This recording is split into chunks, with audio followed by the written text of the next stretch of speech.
want to ask you the question, using social media and what you do, just go ahead and touch for me, the guy that's a little bit more advanced in age, for lack of a better term, on what you're doing today and how you're trying to get the message out, because I know it's still difficult. And I'll, harken back to as Grayson always laughs at me, to make a short story long. When I was young, I'd stay after work and I would print quotes on a machine, like almost like a little fax machine, it'll like ditto print or something weird, put it together with a binder, put it in an envelope, put the guy's name on it, lick the envelope, mail it, take the whole box, put it in my car, drive around the next day in the city of Seattle in 1988, deliver the quote, get the time to see the person and have a great conversation, and then follow up 5 days later, whether or not they sold it, were going to sell it, got it sold, and everybody that was in our industry was aware of disability insurance. Fast forward all these years later to 2025, and you and I both know that's not the way you do business anymore. So I want you to elaborate on how you do business now, and maybe we can help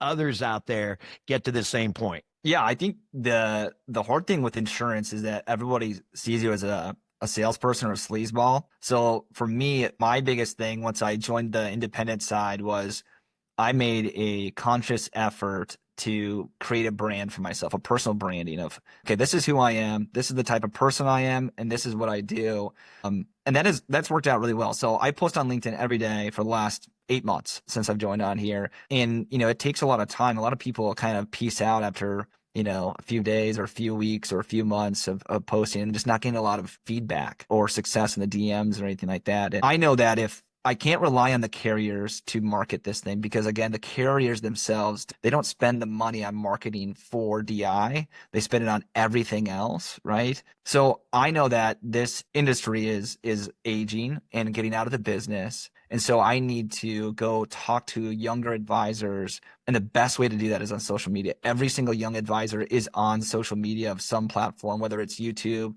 Instagram, LinkedIn. LinkedIn is where I do most of my content right now, just because, again, most financial advisors are on LinkedIn. And that's been very successful for me right away. I was just in Denver earlier this week, and 4 of the 8 meetings I had were LinkedIn connections or referrals from LinkedIn connections that has now led into more LinkedIn connections. And I think that, again, what I have found is that a lot of people don't want to do this business. They don't want to deal with the cumbersome, what you just brought up, where you're printing and doing all that stuff. Well, post-COVID, everything has become so much easier in so many areas. But when it comes to DI, it's not always the easiest thing. We have DocuSign and stuff like that. But the application process and then the underwriting to go through, these guys just don't really care about it. So I'm really marketing myself as a specialist when it comes to disability. And I think LinkedIn is the key to success.